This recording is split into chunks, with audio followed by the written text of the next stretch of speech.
I'm the middle sibling of three. I have two brothers. They both grew up as scouts. My older brother made it to Eagle Scout. My little brother quit sometime in Boy Scouts. But for whatever reason, my parents never forced me to become a scout when I was a kid. Which is weird, because I remember always being really jealous of my older brother, Scott, when my mom would bring me along to the Pinewood Derby contests and celebrations and such. But the thing that I was always the most jealous that I missed out on were the campouts when the troops would go out into the wilderness and camp out for a whole weekend. I went along for the drive once or twice, and I saw them all setting up, doing campfires and such. But being younger, and also not part of the troop, I don't think I was allowed to stay. So, I'd go home with my parents. My jealousy of these campouts was mainly towards my older brother, because I was growing up watching him prepare for these camping trips. Before every trip, he'd be given a tent to take home and practice setting up in the backyard. Even though I was only like 7 or 8, I remember so clearly how eager I was when I hatched the idea to do a little backyard camping. Basically, we set up the tent in the backyard and sleep in it overnight. To my little mind, that was the most exciting idea ever. Also, our backyard wasn't really a traditional backyard. Our childhood house was in a very spacious neighborhood where yards just kind of all meshed together, and there weren't many fences, more so large patches of trees and brush separating yards, which added to the camping feel. Our backyard was also huge, and we had a fire pit, so our parents played along and set up the fire pit in our backyard for us so we could get the full camping experience. My little brother roasted marshmallows with us too. But our parents weren't going to let him sleep in the tent. He was only like 4 o'clock at the time, and it wasn't a good idea. And no, he wasn't a scout yet. Obviously, he was 4. After it got a little late, our parents brought him in and told us it was time to start getting ready for sleep. At this time in my life, the Game Boy SP was the handheld console. So, after getting into our sleeping bags, Scott and I whipped out our Game Boys and played our respective games. I was playing Super Mario Bros. 2, a game I was obsessed with, yet could never beat as a child. After getting a little more tired though, I turned to my side and tried to sleep. But I remember not being able to sleep, like I was tired but restless. Maybe because I'd never slept in a sleeping bag before, and quite frankly, it wasn't comfortable. A lot of time passed, and I mean a lot before I finally yawned off. And then I woke up probably confused about where I was at first, not recognizing my surroundings. I remember looking around the dark tent, and then noticing something. Scott was gone. His sleeping bag was empty. The tent zipper was closed, though. He must have went inside because he couldn't sleep. I was suddenly too scared to be in the tent alone. So I got up and unzipped the tent, but before crawling out, I did a little innocent peek outside, simply because I was too scared to run out through the backyard without checking if the ghost was clear. But it was not. I saw someone sitting by the fire pit in the darkness. It wasn't Scott. It was a grown man. He was facing the tent, and surely he had to have seen me. I gasped and zipped the tent back up and crawled back into my sleeping bag as if that piece of cloth was any form of protection.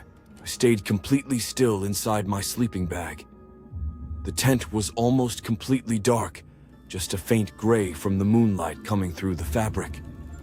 I don't know what was going through my mind at that point, but I do know that I wanted to call out Dad, just hoping that it was my dad, but I knew it wasn't.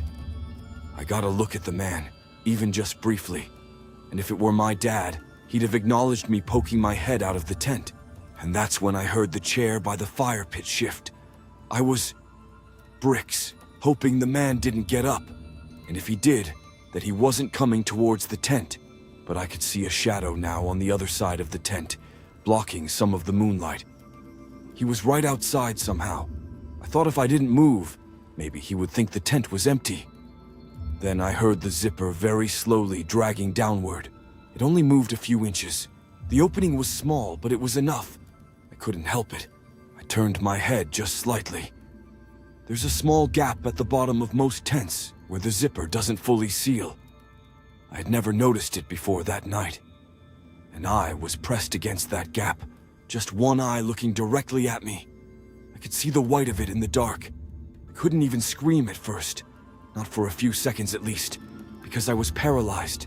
Then the eyes squinted a bit, as if the person was smiling a smile that I couldn't see. The zipper moved another inch, and that's when I finally screamed.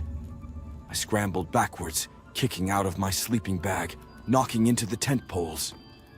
I heard footsteps immediately take off through the yard. Our back porch light flipped on, which I could see through the tent fabric. My dad burst out the back door yelling. I could hear him running across the grass. By the time he reached the fire pit area, whoever it was already gone. My parents called the police, of course. I don't remember what happened after my parents talked to the cops. I know I went to my parents' room with my mom, and eventually the police did their thing, likely searching the immediate area. It was an absolute nightmare. I slept in my parents' bed that night. I was emotionally scarred for a while, just as things might have been going back to normal. I think it was a few weeks to a month later. This part is what really hammers the nail in the coffin for this experience being something I can never forget.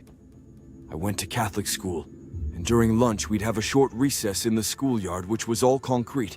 The far end of the schoolyard was fenced off and looked towards the street. We were playing some game, maybe red light, green light or something. This part I genuinely don't remember.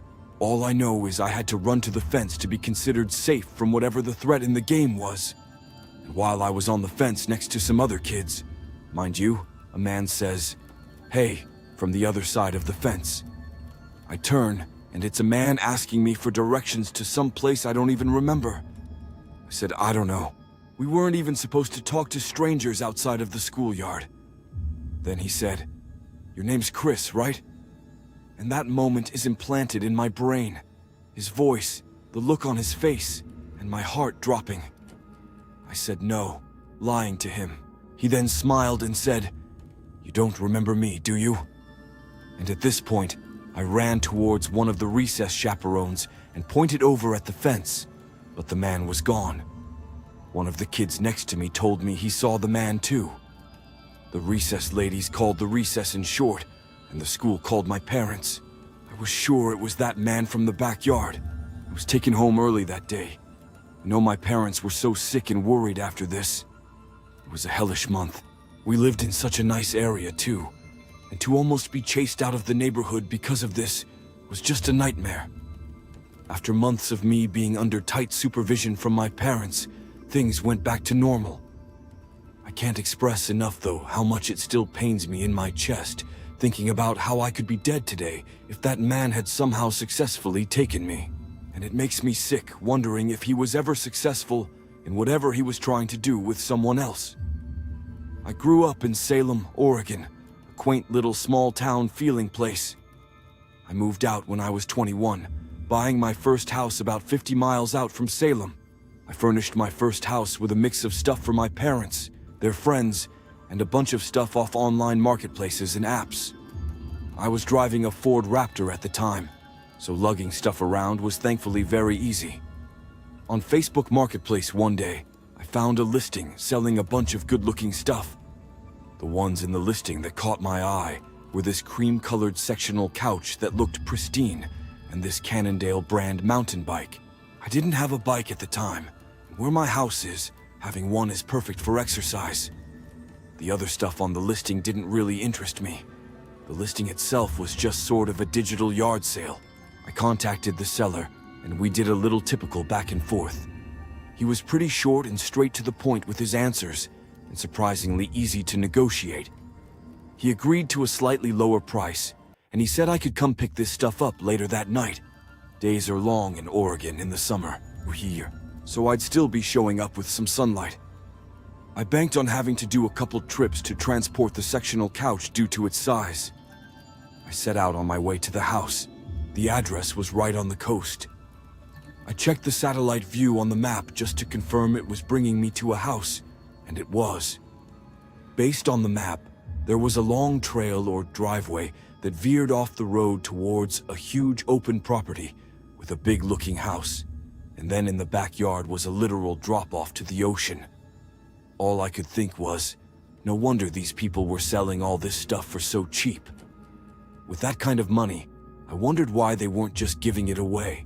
I headed out that way, and it didn't take long to get there. I could tell the closer I got to the shore, the nicer the properties got. And then I turned onto the last road before I'd be turning onto the driveway for the house. This road was long. It was lined with woods on each side, and then I'd pass the occasional driveway leading to probably a cliffside mansion. Eventually, I made it to the turnoff. It was a tree-lined dirt road, or the driveway, I guess you would call it. About 10 seconds in of driving down this driveway, it opened to this massive clearing. The driveway went on a slight incline leading to the house at the top of this hill. I pulled up next to this older sedan. It was like a Mercury Sable or something. It did not match the house at all. Like this house looked like it belonged to a millionaire. And this car was a piece of why. I went up to the front door, ready to ring the bell.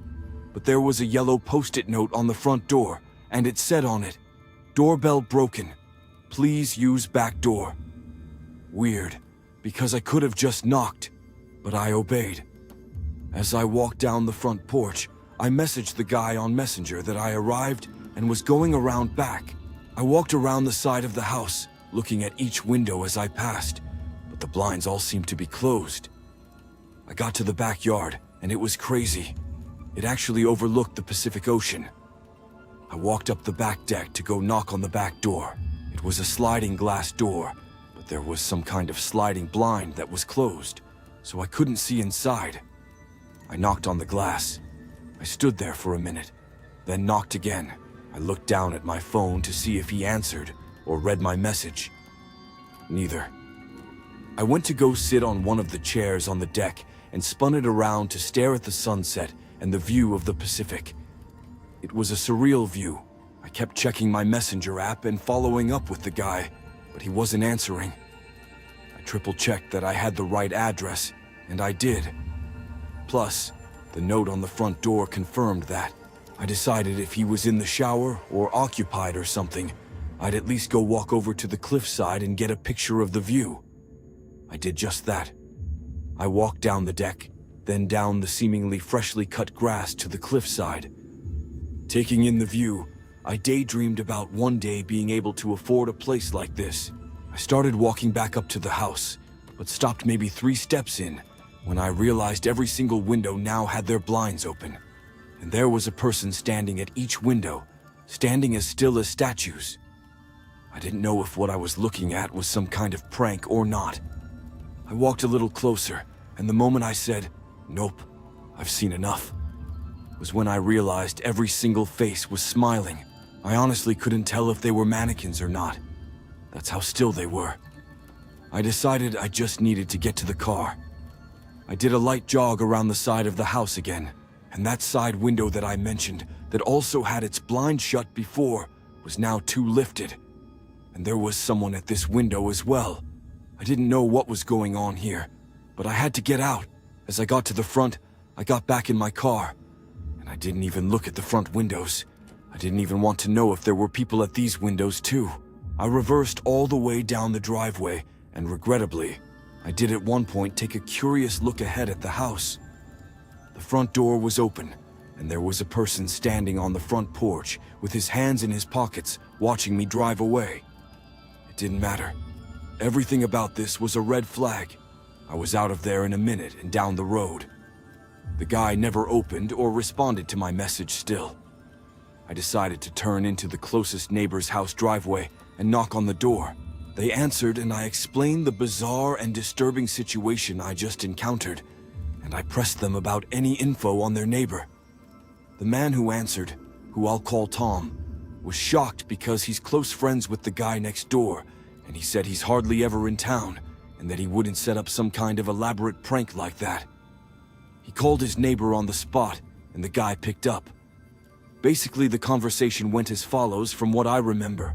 "Hey Jim, it's Tom next door. Listen, I got someone at my front door right now saying you invited him to your house to buy stuff, but you pulled some kind of scary prank on him with the windows and stuff. and there was a pause before the time guy said, "What are you talking about?" From here, I stepped in and explained everything from the Facebook ad to my arrival there to the people at the windows. He now sounded very concerned because he said he wasn't home this week. I did my best to describe every detail, including what the man on the front porch looked like, as well as the sketchy car.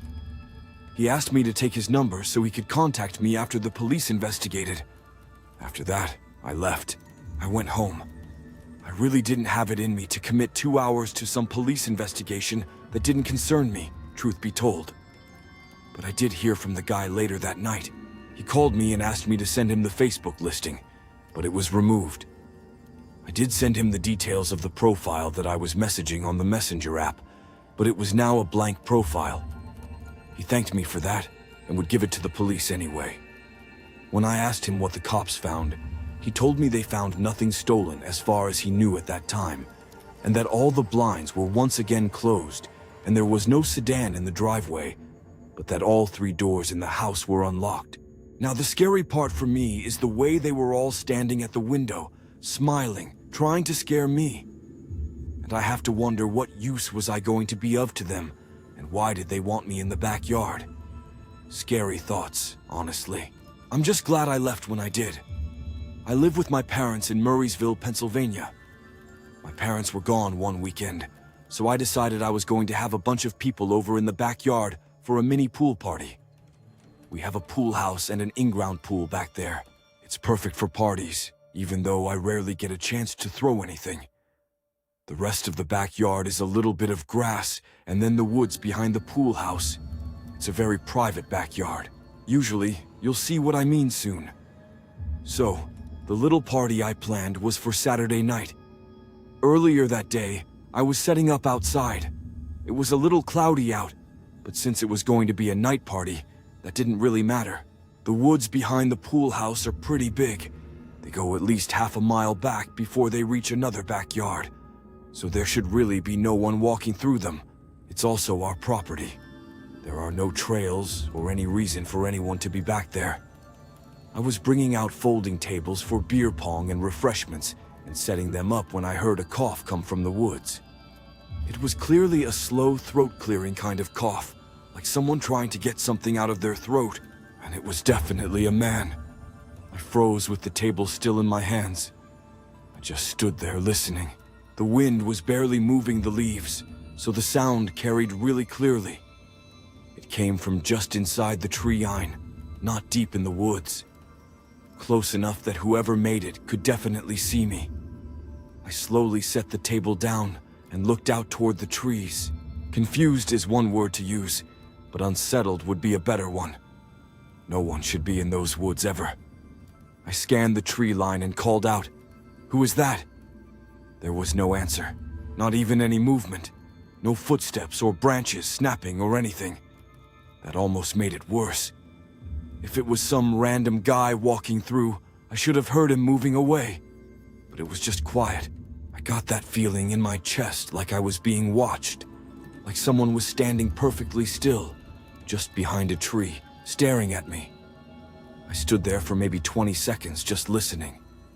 The longer I stood there, the more uncomfortable I felt. Eventually, I just grabbed the rest of the stuff and brought it back inside for a bit. I didn't want to just stand out there alone anymore. I called my good friend Mark to come over early and help me set up. I decided not to mention the cough. I didn't want to sound paranoid before the party even started. Mark came over around 6 p.m. He brought some drinks and helped me finish setting up. I kept glancing at the woods while we were out there, but everything looked normal. Nothing moved. If someone had been there earlier, they were gone. The rest of my friends started showing up around 7 to 8. At the peak of the party, there were at least 20 people. Nothing insane, but it was a good time. There was music playing, people in the pool, lights around the patio on. With that many people there, the woods didn't feel creepy anymore. A couple times during the night, I caught myself looking toward the tree line though. I don't even know why. I guess that cough just stuck with me. Things started dying down around midnight, and by 1 a.m., the last of the guests had left. I figured I would leave the mess to clean up for tomorrow. I was tired and ready for bed. Before going inside, I did one last slow sweep of the backyard. I walked around the pool, checked behind the pool house, looked toward the woods again. Everything seemed normal. The water in the pool was still. The lights reflected off of it. No one was out there. I locked the backsliding door and went upstairs to brush my teeth and go to bed.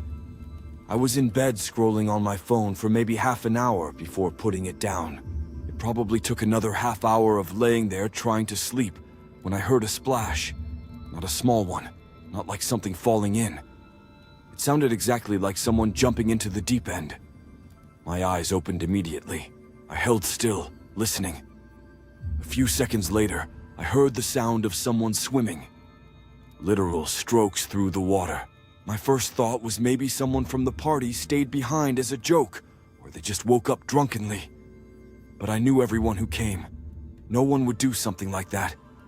I checked my phone, and it was 2 a.m. I got out of bed and walked slowly to the window that overlooks the backyard. I didn't turn on any lights in my room. I didn't want whoever was out there to see me before I saw them. When I looked down at the pool, I saw there was a guy swimming calmly from one end to the other. At first, I tried to recognize him. I knew all 20 or so people who came over. This wasn't any of them.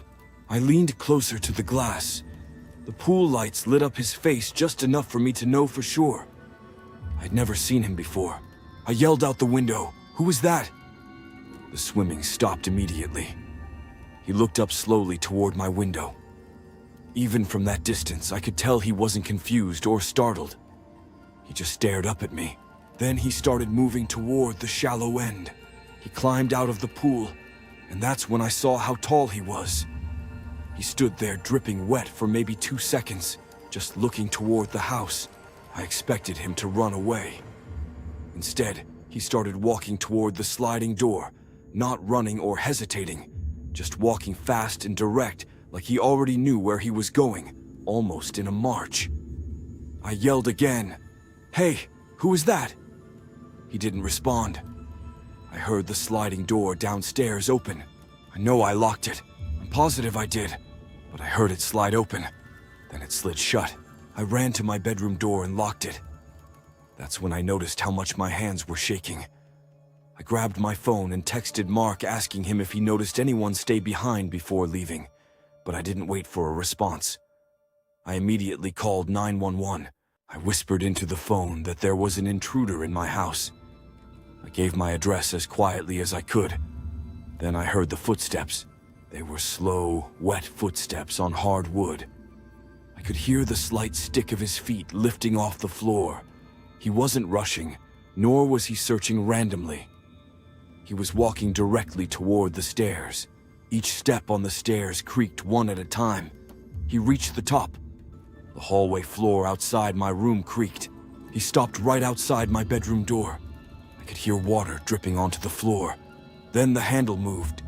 He tried opening it once, then twice, then a third time, harder each time. When he realized it was locked, there was a long pause. The 911 operator was saying something, but I had the phone set down. I could barely focus on what she was saying. Then the guy knocked on the door. 3 slow knocks. I picked up the phone and put it on speaker. My voice was shaking, but I said loudly that I was on the phone with the police, and they were on their way. There was another long pause. Then a man's voice from the other side of the door said very low and calm, "It's me. Open the door." He sounded like a grown man in his 30s. I said, "I know that I don't know you. Leave now." There was silence again.